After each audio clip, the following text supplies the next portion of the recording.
Hi, Alex. Thank you for agreeing to meet with me and talk about the Gandhi Institute. I'm just wanting to understand more about the work we do. What about our mission speaks to you? The main part of our mission that speaks to me is the ability to teach others the skills around nonviolence and to notice what they're doing that's already nonviolent and affirming them in that. Giving them this affirmation builds internal, like it fills your internal tank and it helps you continue to do the work. So I really think the Institute is a place where people come to learn, but also to get their tanks filled, to refuel, and to go out and do the work that we are doing. That's one thing to teach. It's another to affirm that you're already doing something well. And then not only that, but to fill someone's tank. Yeah. And it's so easy to go on empty. Yeah. Do you have a story that exemplifies how we affirm and fill someone's tank? Yeah. This story is from when I was a conflict specialist working at School 19. This is many years ago, but I hold this story in my heart because it fills my tank whenever I have this memory. I ran a chess club for fifth graders and seventh graders. It felt very chaotic in lots of different ways. I was noticing that my club was very attractive to the young Black boys that went to that school. It was kind of a shock to me that I was now taking care of these young boys who really wanted something very specific. And I knew that maybe they didn't want that thing from me. So I taught them how to play chess. We had competitions, and then I watched them play with each other. And I thought, you know what? I need something else here. I need other adults to come and play with them. So I reached out to the staff. I found custodial staff that wanted to come and play. So they would take breaks throughout their day to come and play with the students in their clubs. And then I reached out to people from other colleges. So we ended up inviting these two great men, Craig and Raphael, who were professionals. These men who, the demographic of the boys, came in and the room went silent. It was the most beautiful thing I'd ever seen. I was so caught up in it that I didn't take any pictures, which I have such deep regret about. The moment was the moment, you know. These men sat down with my boys and I watched them play games with them, asking them, "That's interesting. Why did you make that move?" It was a gentle way of teaching strategy. It was mentorship. The boys were not fidgeting. They were not cursing. They didn't do anything they would normally have done before they would settle down eventually into the game. They were immediately engrossed. One of the special things these men brought to the boys was one of them brought his toddler with him, his daughter, and she sat in his lap while he played chess. So it was layer upon layer of things that I thought these boys really needed to see. Strong professional Black men, men who were also caregivers. There's this empty space of mentorship that these men can fill. And I think that moment filled the men. I think it helped fill up Craig and Raphael. And I definitely was filled up by it. I believe my students were also very filled by this because the next time they came to play chess, there was no cursing or jumping around. They came in, sat down, and wanted to practice the strategies that they were taught. It was one lesson, it was 30 minutes. It was all it took to change people's lives. And that is my cup filling story. 30 minutes to transform somebody. The principal and the assistant principal came in to watch. So it gathered people. People were like, oh my gosh, there is a tension and goodness in this room. Actually, a part of the follow-up that I didn't mention was that earlier in the day, the 7th and 8th grade boys got into this huge brawl. And so at the time, the principals were like, okay, we've got to cancel clubs. I don't feel comfortable having you like out there doing this when you're all tense in this manner. So they canceled clubs, even though these two men were coming. I had already planned for them to come. I had to take it upon myself to go to the principals and say, I really think they need this. I think this is important. And if you don't feel comfortable, I think you should come and see. But I really believe canceling club for these boys is not the right thing to do. Please acknowledge that maybe we can make an exception for this because we have visitors coming and they were looking forward to it. That group wasn't a part of it.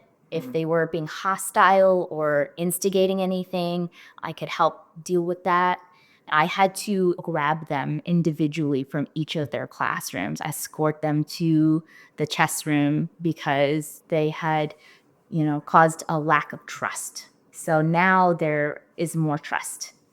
And it was just very exciting for me to see them do that, to let go a little bit and be like, okay, I think this is good. Chess is good. Strategy is good. And I trust you, Alex, because you've been helping us. So it was like all of my relationships coming together and culminating in something that was truly a gift.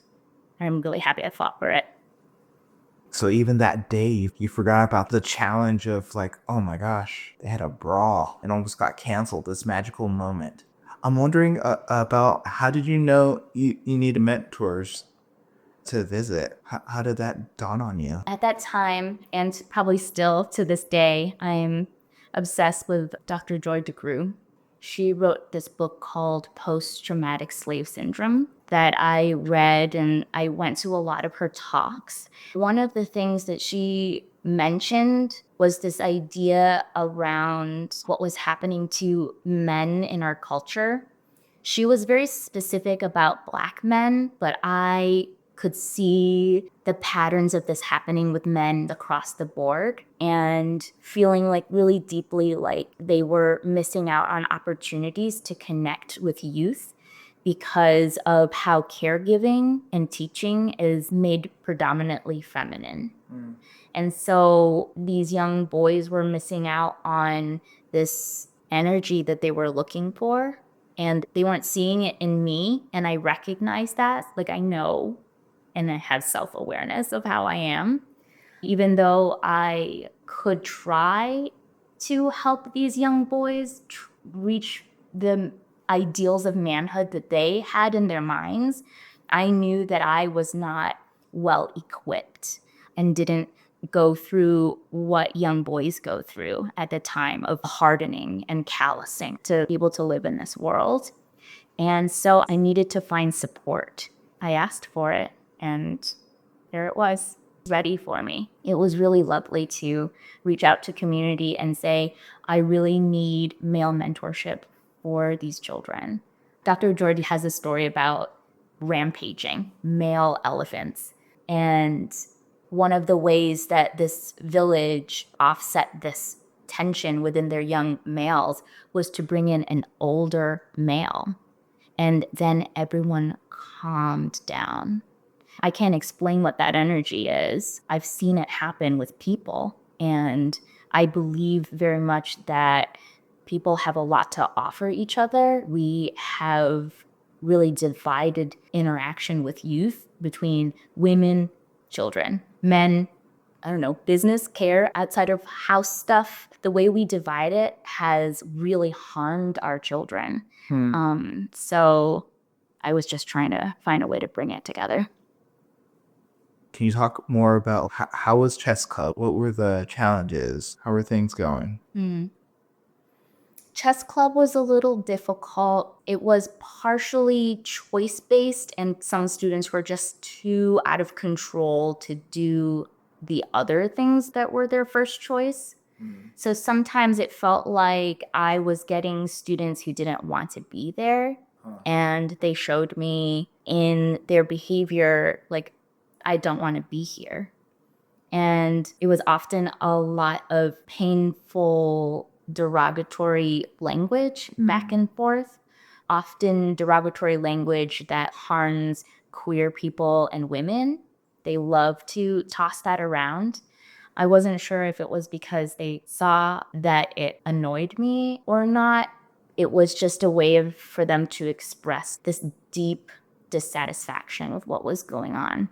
They would come into the room and mess things up or toss things around. It would take maybe 10 minutes to get them to settle down. He usually did it with a game, like a race of who could set up the chessboard fastest. There were lots of games. None of them had ever beat me before. So that was also a challenge of being like, okay, you're doing all of that because you're scared of playing with me. Something like that, like a little challenge to get them to sit and focus and to think about strategy. Sometimes I would let multiple students team up against me. We couldn't finish a game because we didn't start soon enough. So I would be like, okay, next time we got to shorten our startup time. Over time, they eventually started to be okay with it, but it would still be pretty chaotic the first 5 minutes and then pretty chaotic the last 5 minutes. Transitions are difficult for a lot of people and for young people, especially if there's not trust or security in the way we transition. So there's a lot of trust building with them for a long time. But yeah, I did have experiences where other people visited and experienced their chaos too. And I felt like, you know what? That's fine. Okay, it's fine. You're showing off. You are showing off right now.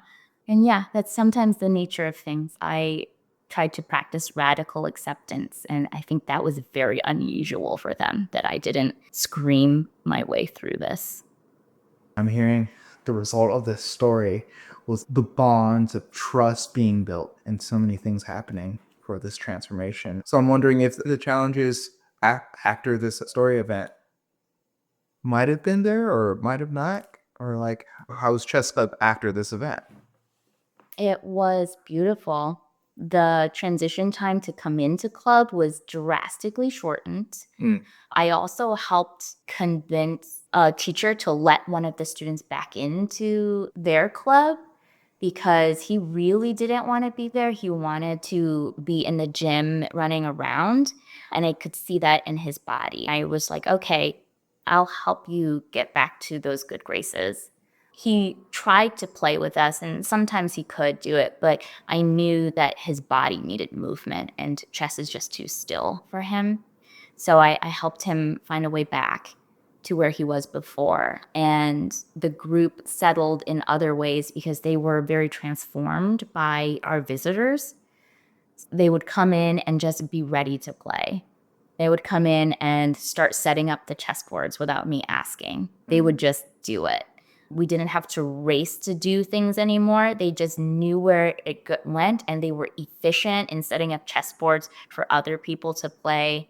They were watching each other play, which was really interesting to observe and learn from each other in that way. It felt really successful to me if all I had to say was, hello, please sign in, how was your day? And they were just ready to go, like ready for it. And because of this focus, one of them did eventually beat me, Kylan. And he was very proud, and I was very proud of him. I took lots of pictures of his winning move, and I bragged about it for the whole year. Shout out Kyland. I'm hearing this change, this transformation, and I'm thinking about our mission. I'm thinking about connecting the dots.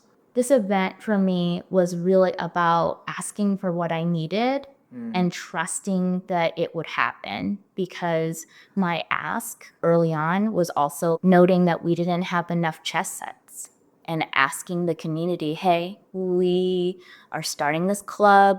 We are trying to help these young people learn strategy and mindfulness, and chess is a great way to teach this.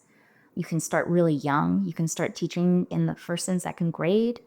I asked for chess sets and really opened myself up to people saying no. But it was really warm in the way that people received my request.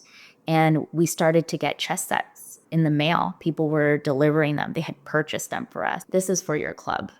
And we ended up with 6 or 7 sets.